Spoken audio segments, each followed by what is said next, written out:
Hey sis, every year on the 25th of November, which is today as I write to you, globally, women around the world gather in the name of what is recognised as the International Day for Elimination of Violence Against Women. It's a day led by the United Nations, specifically UN Women, and it marks the beginning of the annual 16 days of activism against gender-based violence, which ends on the 10th of December, which is also Human Rights Day. Now, if you're on YouTube, I will put links to this day and what's happening in the description box. If you are on Substack, it will be directly linked in this essay. The 25th is a notable date, officially recognised since 1999. It honours the Mirabal sisters, Patria, Minerva, and María, Teresa. These were political activists of Dominican descent. These women were murdered on the 25th of November 1960 for resisting Rafael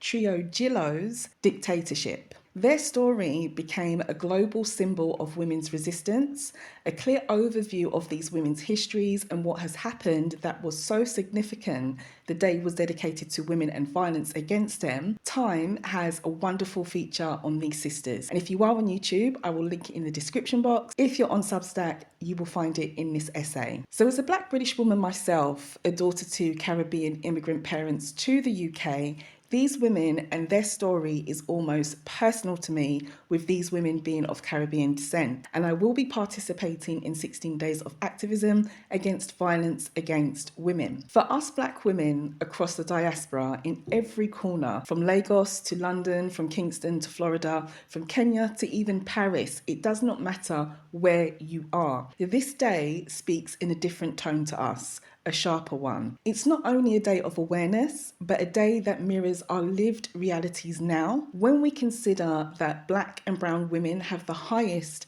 femicide rate of all races of women, our foremothers' histories of enslavement that was fueled by sexual violence towards them, and the particular dangers that we still navigate today at our intersection of race and gender. With all this day just hits differently for Black women in the diaspora. To keep it 100 with you, I've done a lot of research and seen a lot of data over the years. I've been writing about women's rights and women's issues. I can say very confidently that gender-based violence is not equal. It does not fall evenly on all women.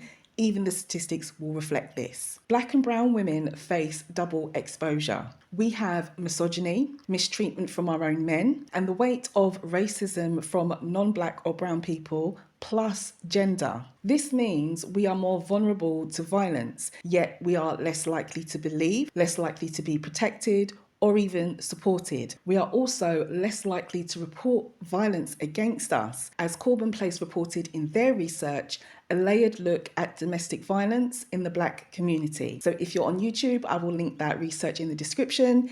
If you're on Substack, it will be directly linked in this essay. So whether it's in London, Johannesburg, Port-au-Prince, Atlanta, the patterns echo each other. We have higher rates of domestic and intimate partner violence, disproportionate rates of femicide, stereotyping that minimises our pain, such as the strong Black woman, aggressive, resilient by nature, etc., etc. We have underfunded services in the Black community to protect and help Black and brown women, and we also have a distrust of institutions and police, which is shaped by their racist histories. Lastly, we have, very sadly, male counterparts that like to triangulate women and lead us to our death or harm us, as per the case of the beautiful Ramika Meeks. I cannot forget this lady, who I wrote about in my daily note for Black women, number 33. If you are on Substack, it will be here in the essay. If you are on YouTube, I will link it in the description box below. So across the diaspora, our experiences are connected even when they don't look the same. For Black women in Africa, violence often exists alongside cultural expectations,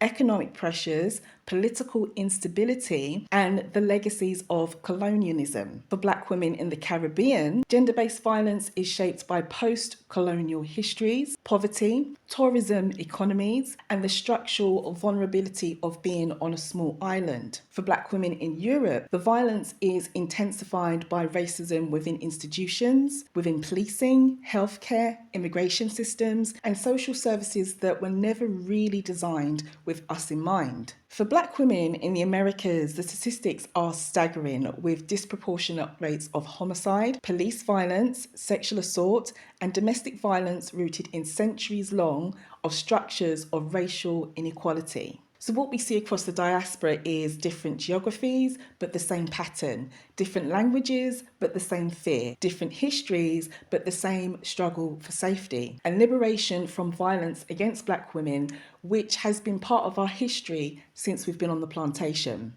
Power, solidarity, and a future we should refuse to give up on. What makes this day so powerful is not the statistics. It's the way Black women have always transformed pain into some kind of purpose. We have always organised, planned, created movements, and yes, I always say it. Historically, it has normally been done to protect the Black man, in quotation marks. This needs to change. Our safety and rights need to replace the words Black power, in quotation marks, to protect men with Black feminism or even womanist, as Alice Walker coined this in 1983, meaning to centre the issues we face as women at the intersection of being Black and female. I want as many Black and brown women to remember, while we are the descendants of women who survived plantations, colonial violence, civil wars, dictatorships, migration journeys, as my own parents did, and state neglect, today there is still work to be done and a need to continue to battle violence against all women as well as us. A quick scroll on social media on any given day, you will come across accounts sharing stories of Black and brown women harmed,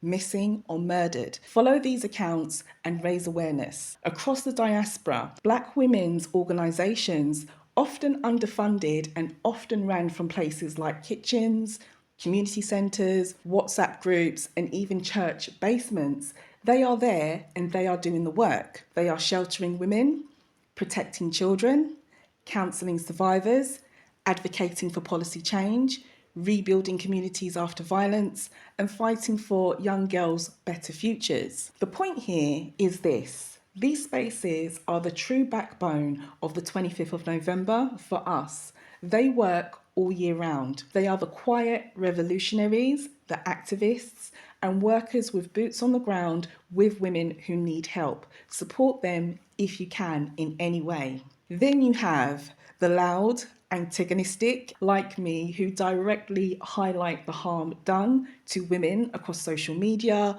via writing, advocacy, and in various different ways. My question to Black and brown women around the diaspora is this: where do you fit into all this to help shape a better future for us and younger Black women and girls? Whatever you can do to support the cause of tackling violence against women over the next 16 days, please do so. One way to help is to donate anonymously and privately to my fundraiser to help women in Congo in the war. I've set up this fundraiser with Women for Women International, and it is here on this link. I will put it in the description box. If you are on YouTube, if you are on Substack, it will be directly linked into this written essay. Together, we are raising just $500 to help per 80 women who have been raped as part of the war strategy that men are using in Congo DRC. If money is tight, no problem, I get that. You can share this post or this video or wherever you're receiving this, sharing that I'm doing with you today, and any of the essays that I will be sharing over the next 16 days on Notes on Black Women to raise awareness with other women to help support the action and violence against women from now until the 10th of December. So that's it for today. Stay safe, enjoy your day, and I will catch you in the next one. Much love, the Black Woman Essayist.